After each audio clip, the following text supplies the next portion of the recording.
We all make decisions every day. We want to know what the right thing is to do in domains from the financial to the gastronomic to the professional to the romantic. And surely, if somebody could really tell us how to do exactly the right thing at all possible times, that would be a tremendous gift. It turns out that, in fact, the world was given this gift in 1738 by a Dutch polymath named Daniel Bernoulli. And what I want to talk to you about today is what that gift is, and I also want to explain to you why it is that it hasn't made a damn bit of difference. Now, this is Bernoulli's gift. This is a direct quote. And if it looks like Greek to you, it's because, well, it's Greek. But the simple English translation, much less precise, but it captures the gist of what Bernoulli had to say, was this: the expected value of any of our actions, that is, the goodness that we can count on getting, is the product of two simple things: the odds that this action will allow us to gain something, and the value of that gain to us. In a sense, what Bernoulli was saying is if we can estimate and multiply these two things, we will always know precisely how we should behave.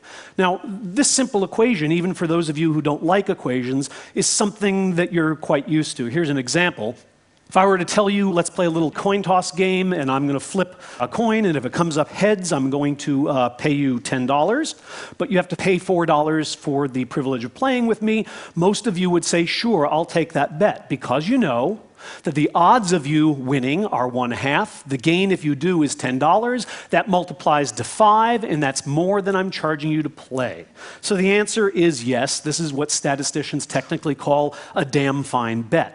Now, the idea is simple when we're applying it to coin tosses, but in fact, it's not very simple in everyday life. People are horrible at estimating both of these things, and that's what I want to talk to you about today. There are two kinds of errors people make when trying to decide what the right thing is to do, and those are errors in estimating the odds that they're going to succeed and errors in estimating the value of their own success. Now, let me talk about the first one first. Calculating odds would seem to be something rather easy. There are 6 sides to a die, 2 sides to a coin, 52 cards in a deck. You all know what the likelihood is of pulling the ace of spades or of flipping a heads.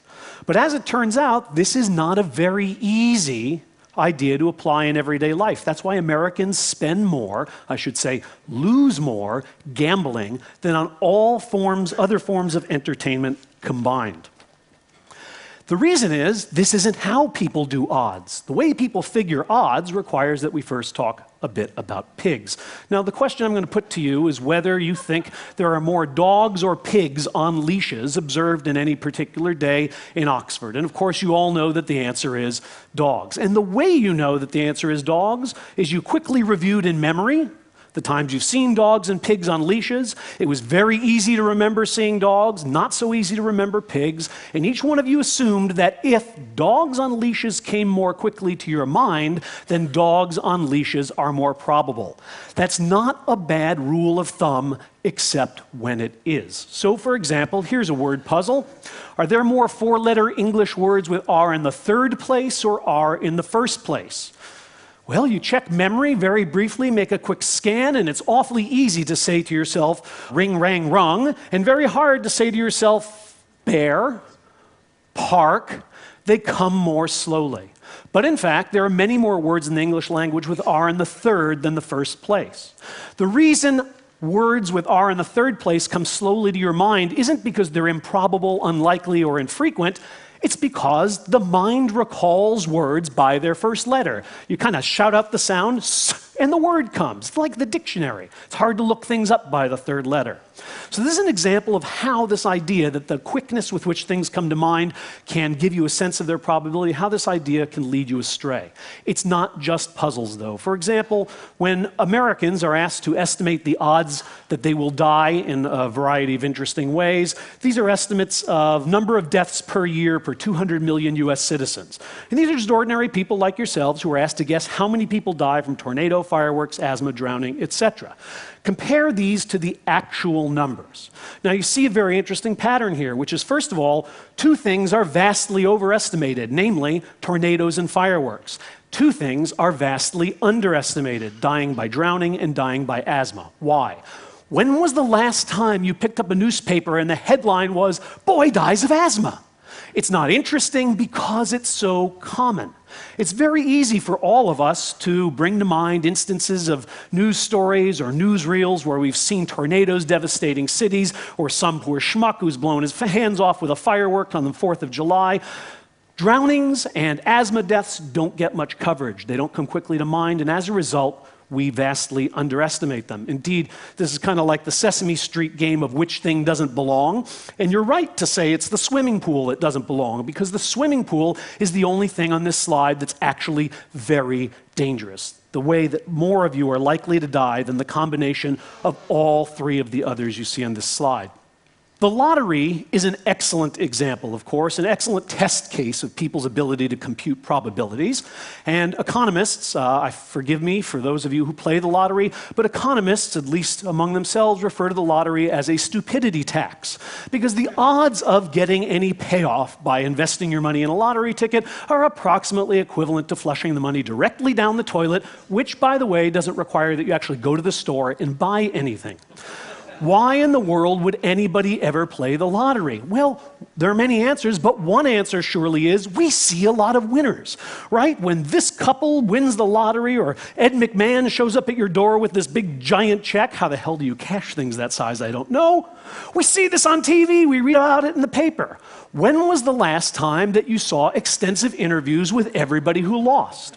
Indeed, if we required that television stations run a 30-second interview with each loser every time they interview a winner, the 100 million losers in the last lottery would require 9.5 years of your undivided attention just to watch them say, "Me, I lost. Me, I lost." Now, if you watch 9.5 years of television, no sleep, no potty breaks, and you saw loss after loss after loss, and then at the end there's 30 seconds of, "and I won," the likelihood that you would play the lottery is very small.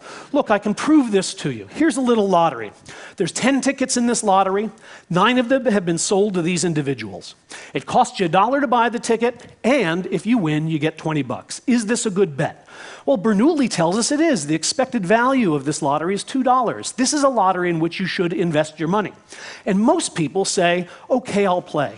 Now, a slightly different version of this lottery. Imagine that the 9 tickets are all owned by one fat guy named Leroy. Leroy has 9 tickets, there's 1 left, do you want it?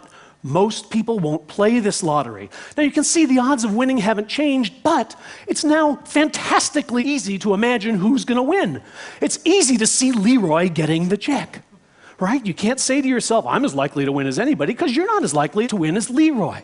The fact that all those tickets are owned by one guy changes your decision to play, even though it does nothing whatsoever to the odds. Now, estimating odds, as difficult as it may seem, is a piece of cake compared to trying to estimate value. Trying to say what something is worth, how much we'll enjoy it, how much pleasure it will give us. I want to talk now about errors in value. How much is this Big Mac worth? Is it worth $25? Most of you have the intuition that it's not. You wouldn't pay that for it. But in fact, to decide whether a Big Mac is worth $25 requires that you ask one and only one question, which is, what else can I do with $25? If you've ever gotten on one of those long-haul flights to Australia and realized that they're not going to serve you any food, but somebody in the row in front of you has just opened the McDonald's bag and the smell of Golden Arches is wafting over the seat, you think, I can't do anything else with this $25 for 16 hours. I can't even set it on fire. They took my cigarette lighter. Suddenly, $25 for a Big Mac might be a good deal. On the other hand, if you're visiting an underdeveloped country and $25 buys you a gourmet meal, it's exorbitant for a Big Mac. Why were you all sure that the answer to the question was no before I'd even told you anything about the context? Because most of you compared the price of this Big Mac to the price you're used to paying. Rather than asking, what else can I do with my money, comparing this investment to other possible investments, you compared to the past. And this is a systematic error people make. What you knew was you paid $3 in the past, $25 is outrageous. This is an error, and I can prove it to you by showing the kinds of irrationalities to which it leads. For example, this is, of course, one of the most delicious tricks in marketing, is to say something used to be higher, and suddenly it seems like a very good deal. When people are asked about these two different jobs, a job where you make 60K, then 50K, then 40K, a job where you're getting a salary cut each year, and one in which you're getting a salary increase, people like the second job better than the first, despite the fact that all told they make much less money. Why? Because they have the sense that declining wages are worse than rising wages, even when the total amount of wages is higher in the declining period. Here's another nice example. Here's a $2,000 Hawaiian vacation package. It's now on sale for $1,600. Assuming you wanted to go to Hawaii, would you buy this package? Most people say they would. Here's a slightly different story. A $2,000 Hawaiian vacation package is now on sale for $700, so you decide to mull it over for a week. By the time you get to the ticket agency, the best fares are gone. The package now costs $1,500. Would you buy it? Most people say no. Why? Because it used to cost $700, and there's no way I'm paying $1,500 for something that was $700 last week.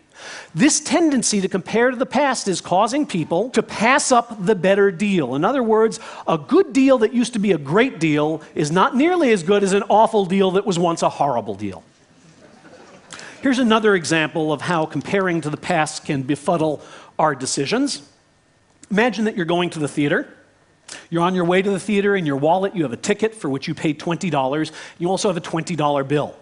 When you arrive at the theater, you discover that somewhere along the way, you've lost the ticket. Would you spend your remaining money on replacing it? Most people answer no.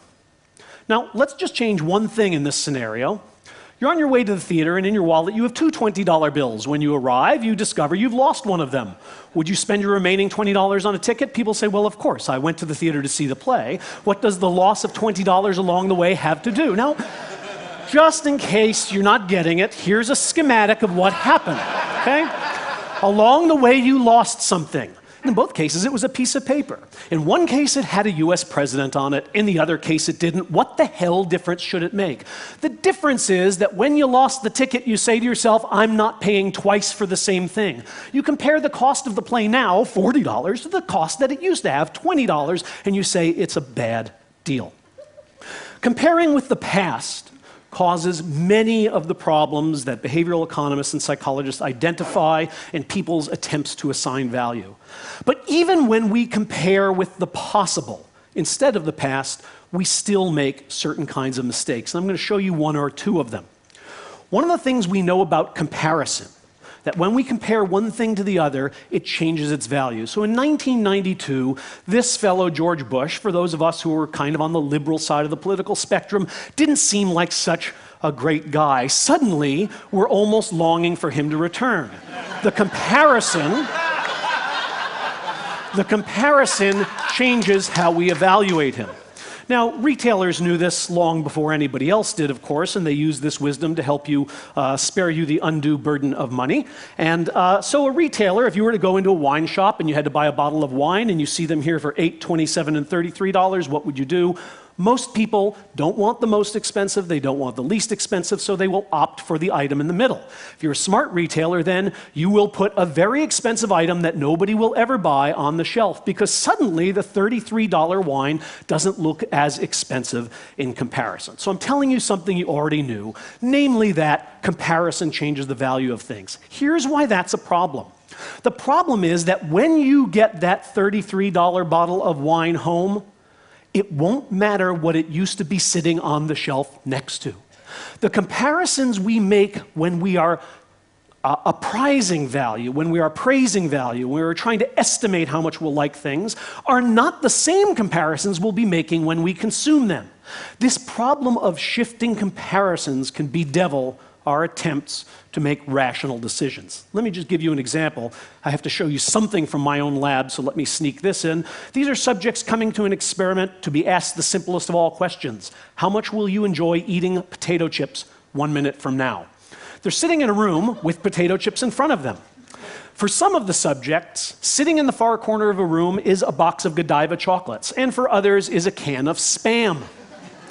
In fact, these items that are sitting in the room change how much the subjects think they're going to enjoy the potato chips. Namely, those who are looking at Spam think potato chips are going to be quite tasty. Those who are looking at Godiva chocolate think they won't be nearly so tasty. Of course, what happens when they eat the potato chips?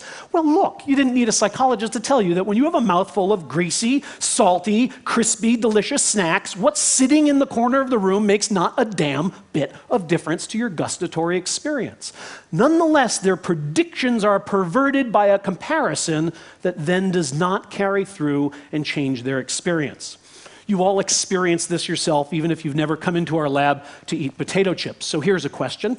You want to buy a car stereo. The dealer near your house sells this particular stereo for $200, but if you drive across town, you can get it for $100. So would you drive to get 50% off, saving $100? Most people say they would. They can't imagine buying it for twice the price when with one trip across town they can get it for half off. Now, let's imagine instead you wanted to buy a car that had a stereo and the dealer near your house had it for $31,000, but if you drove across town, you could get it for $30,900. Would you drive to get it? This .003 savings, the $100? Most people say no. I'm going to schlep across town to save $100 on the purchase of a car. This kind of thinking drives economists crazy, and it should. Because this $100 that you save, hello, doesn't know where it came from. It doesn't know what you saved it on. When you go to buy groceries with it, it doesn't go, I'm the money saved on the car stereo, or I'm the dumb money saved on the car. It's money. And if a drive across town is worth $100, it's worth $100 no matter what you're saving it on. People don't think that way. That's why they don't know whether their mutual fund manager is taking 0.1 or 0.15% of their investment, but they clip coupons to save $1 off of toothpaste. Now, you can see this is the problem of shifting comparisons, because what you're doing is you're comparing the $100 to the purchase that you're making.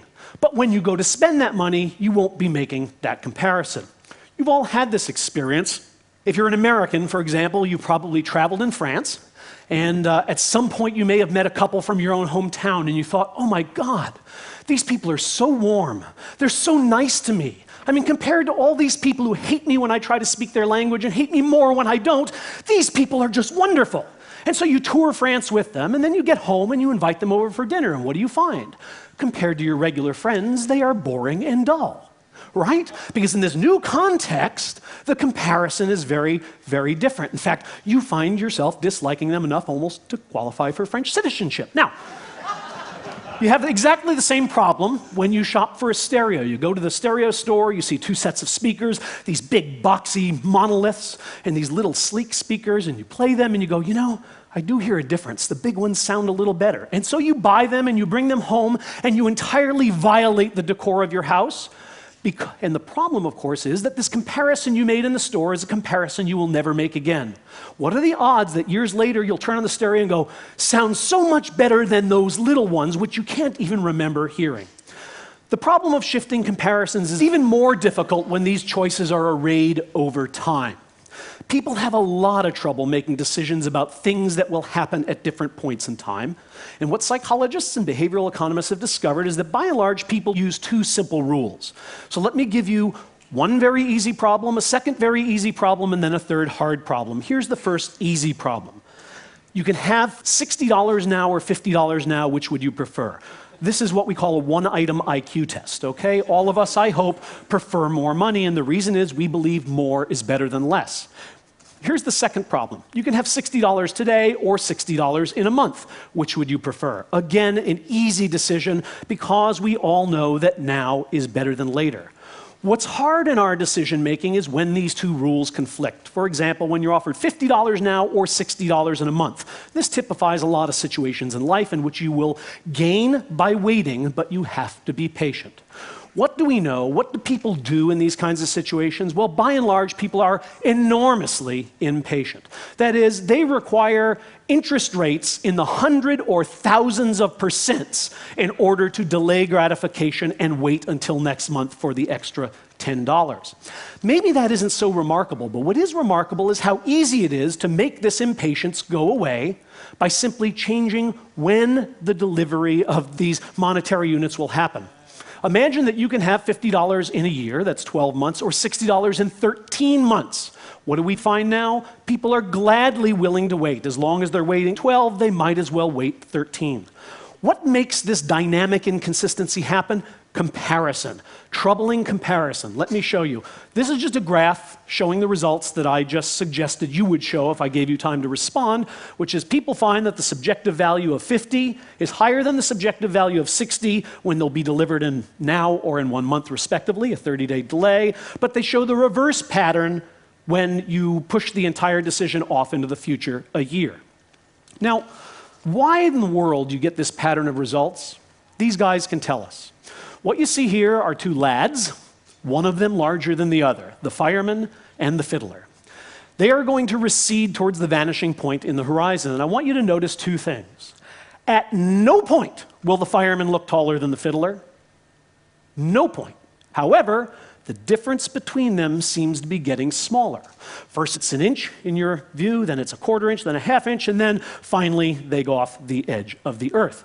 Here are the results of what I just showed you. This is the subjective height, the height you saw of these guys at various points. And I want you to see that two things are true. One, the farther away they are, the smaller they look. And two, the fireman is always bigger than the fiddler. But watch what happens when we make some of them disappear. Right. At a very close distance, the fiddler looks taller than the fireman, but at a far distance, their normal, their true relations are preserved. As Plato said, what space is to size, time is to value. These are the results of the hard problem I gave you. 60 now or 50 in a month. And these are subjective values, and what you can see is our two rules are preserved. People always think more is better than less, 60 is always better than 50, and they always think now is better than later. The bars on this side are higher than the bars on this side. Watch what happens when we drop some out. Suddenly we have the dynamic inconsistency that puzzled us. We have the tendency for people to go for $50 now over waiting a month, but not if that decision is far in the future. Notice something interesting that this implies, namely, that when people get to the future, they will change their minds. That is, as that month 12 approaches, you will say, what was I thinking, waiting an extra month for $60? I'll take the $50 now. Well, the question with which I'd like to end is this: if we're so damn stupid, how did we get to the moon? Because I could go on for about 2 hours with evidence of people's inability to estimate odds and inability to estimate value. The answer to this question, I think, is an answer you've already heard in some of the talks, and I dare say you will hear again, namely that our brains were evolved for a very different world than the one in which we are living. They were evolved for a world in which people lived in very small groups, rarely met anybody who was terribly different from themselves, had rather short lives in which there were few choices, and the highest priority was to eat and mate today. Bernoulli's gift, Bernoulli's little formula, allows us, it tells us how we should think in a world for which nature never designed us. That explains why we are so bad at using it, but it also explains why it is so terribly important that we become good fast. We are the only species on this planet that has ever held its own fate in its hands. We have no significant predators. We are the masters of our physical environment. The things that normally cause species to become extinct are no longer any threat to us. The only thing that can destroy us and doom us are our own decisions.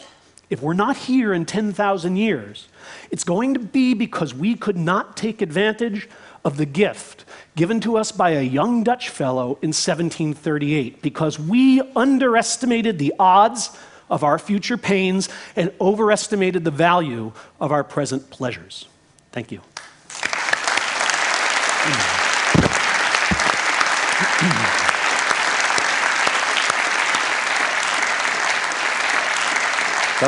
That was remarkable.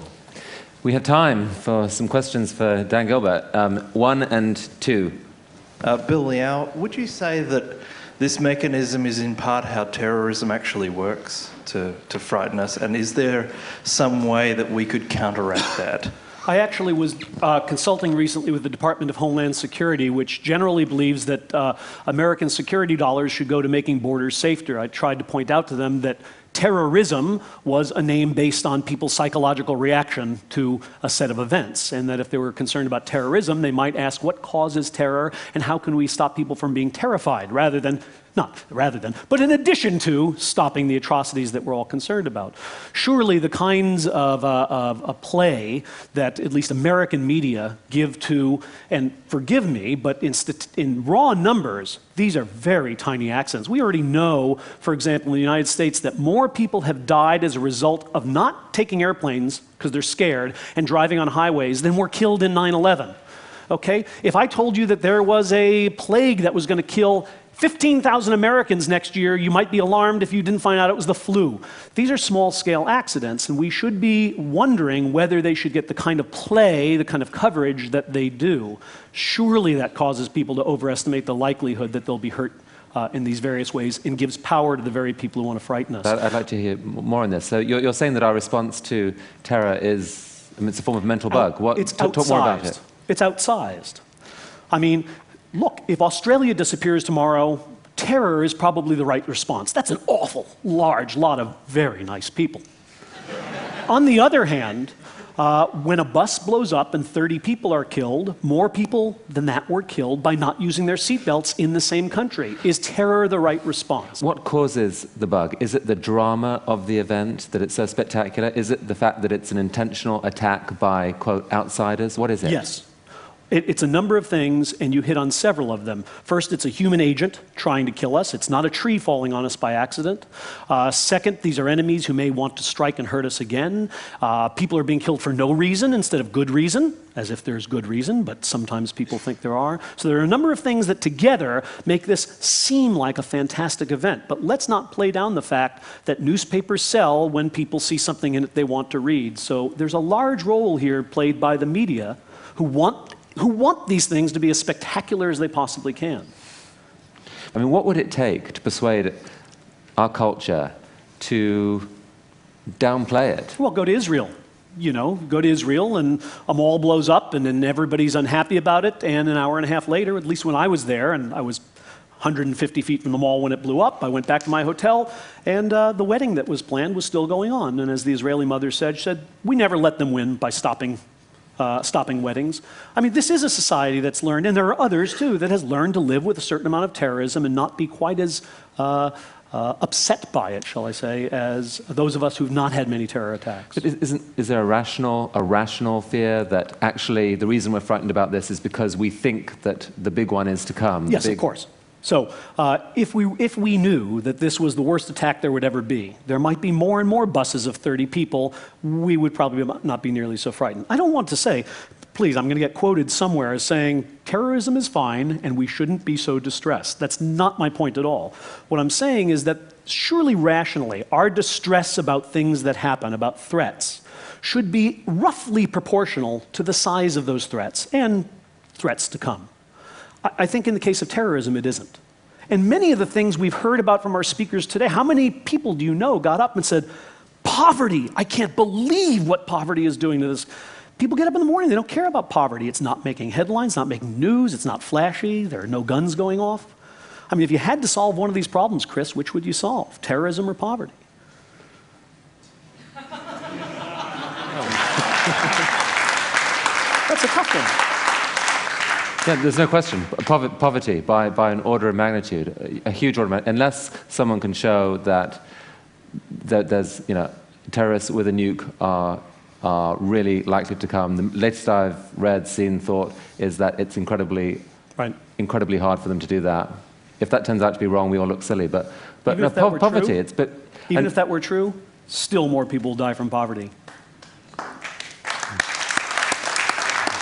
We've evolved to get all excited about these dramatic attacks. Is that because in the past, in the ancient past, we just didn't understand things like disease and systems that cause poverty and so forth, and so it made no sense for us as a species to put any energy into worrying about those things? People died, so be it, but if you got attacked, that was something you could do something about, and so we evolved these responses? Is that what happened? Well, the people who are most skeptical about leaping to evolutionary explanations for everything are the evolutionary psychologists themselves. My guess is that there's nothing quite that specific in our evolutionary past, but rather, if you're looking for an evolutionary explanation, you might say that most organisms are neophobic. That is, they're a little scared of stuff that's new and different.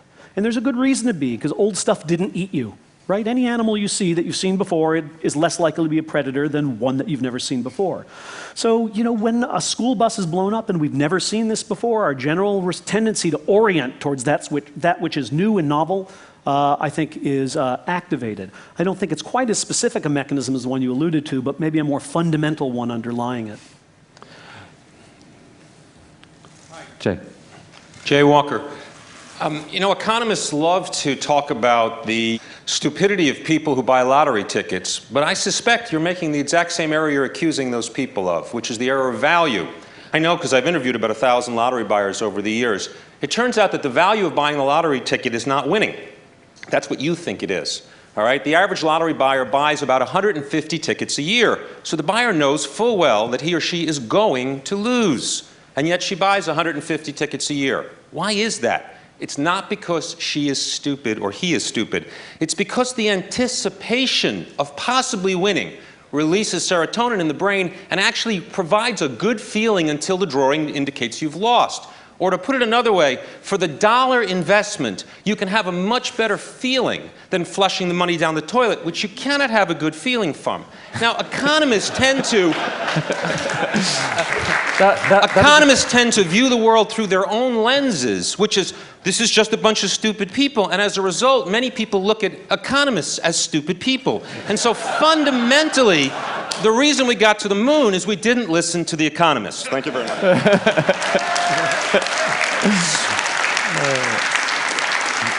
Well, it's a great point.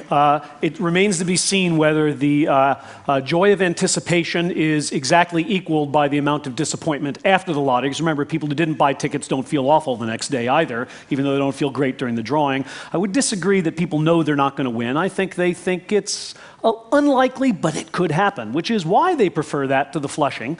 But certainly I see your point, that there can be some utility to buying a lottery ticket other than winning. Now, I think there's many good reasons not to listen to economists. That isn't one of them for me, but there's many others. Last question. My name's Albert Gray from Cambridge. I work on the thing that kills more people than anything else kills. I work on aging, and I'm interested in doing something about it, as we'll all hear tomorrow. I very much resonate with what you're saying, because it seems to me that the problem with getting people interested in doing anything about aging is that by the time aging is about to kill you, it looks like cancer or heart disease or whatever. Do you have any advice? For you or for them? In persuading them. For you in persuading them. Well, it's notoriously difficult to get people to be farsighted. But one thing that psychologists have tried that seems to work is to get people to imagine the future more vividly. One of the problems with making decisions about the far future and the near future is that we imagine the near future much more vividly than the far future. To the extent that you can equalize the amount of detail that people put into their mental representations of near and far future, people begin to make decisions about the two in the same way. So would you like to have an extra $100,000 when you're 65 is a question that's very different than imagine who you'll be when you're 65. Where will you be living? What will you look like? How much hair will you have? Who will you be living with? Once we have all the details of that imaginary scenario, suddenly we feel like it might be important to save so that that guy has a little retirement money. But these are tricks around the margins. I think in general you're battling a very fundamental human tendency, which is to say, I'm here today, and so now is more important than later. Dan, thank you. Members of the audience, that was a fantastic session. Thank you.